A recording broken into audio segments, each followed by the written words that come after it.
multiple double deposit damage claims that you can add up together until you can get to a fairly large number, depending on how many things they violated. The 11th floor judges, the ones without juries, from my understanding, were pretty much uniformly not giving it. Someone made the mistake of taking it up, and the appellate court ruled that there was no stacking. I could have told that person from my oral argument in the Lawrence case what the appellate court thought of it. If you didn't get a sufficient flavor of what the appellate court thought of it from the Zapilla versus Berg case, where it seemed like there was actually froth coming out of the opinion about how avaricious the plaintiff and her attorney were, I was asked during oral argument what I thought about multiple damages, and I said, well, because it had been unresolved, I said there was a good argument to be made that if you don't allow for multiple damages for these multiple violations, that a landlord who's violated one may as well just go ahead and violate every single one of them, and would have no reason to follow any of it once they decided to violate some of it. Furthermore, I said somewhat disingenuously, if a landlord had failed to pay interest one year, you brought a lawsuit, you got a judgment against that landlord, and then the following year they did it again, wouldn't you be entitled to another one? And they were all sitting there stone-faced, the three judges on the panel, and one of them finally said, who I believe was the writing judge because he had that record in his lab, he said, well, in that case, I think we're going to have to reconsider whether we're going to leave willfulness in there. And I said, but in this case, I'm only asking for one penalty.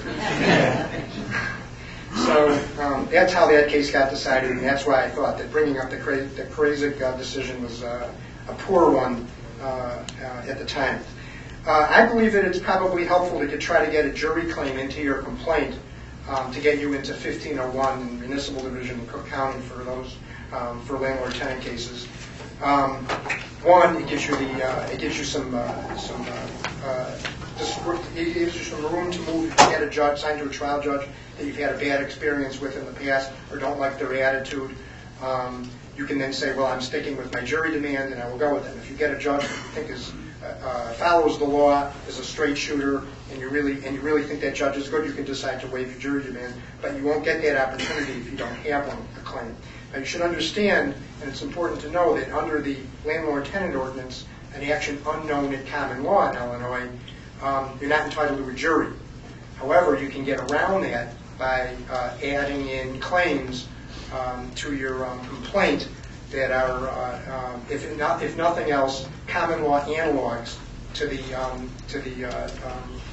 statutory claims. For example, if you've got illegal entries under the ordinance, you don't get a jury. But if you add an alternative claim, hypothetically, and in the alternative, you have a trespass to land claim using the statutory standard of care under the ordinance, you're not only entitled to get a jury on that common law claim, you're entitled to ask, if it's an egregious case, for punitive damages that may very well exceed the amount of the damages in the ordinance.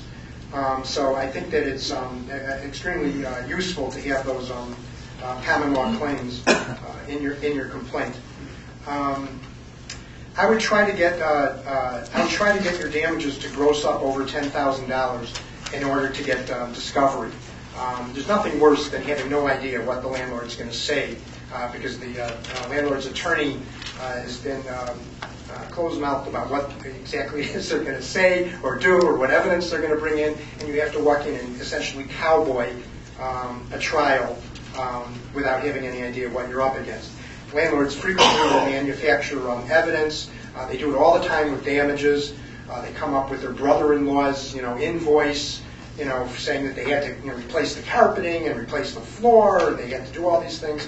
Often they'll remodel your client's unit and their security deposit dime.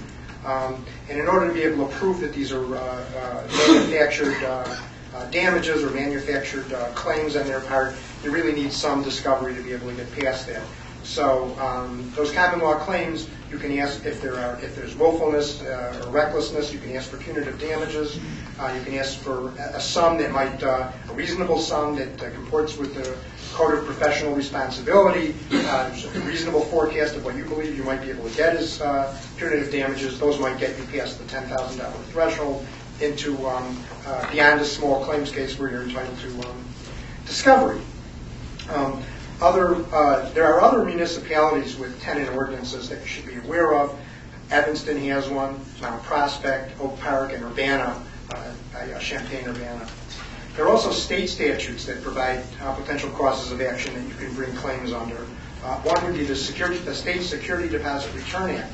You may have a tenant coming in that doesn't live in one of these communities with a landlord-tenant ordinance, and they live in a big complex where they have not received interest or have not received their deposit back.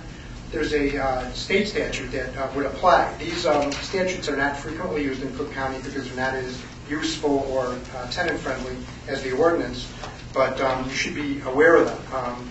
The Security Deposit Return Act under state law, I believe, has a minimum number of units that you have to pay attention to, and requires, most importantly, the bad faith of the landlord in order for you to be able to get that.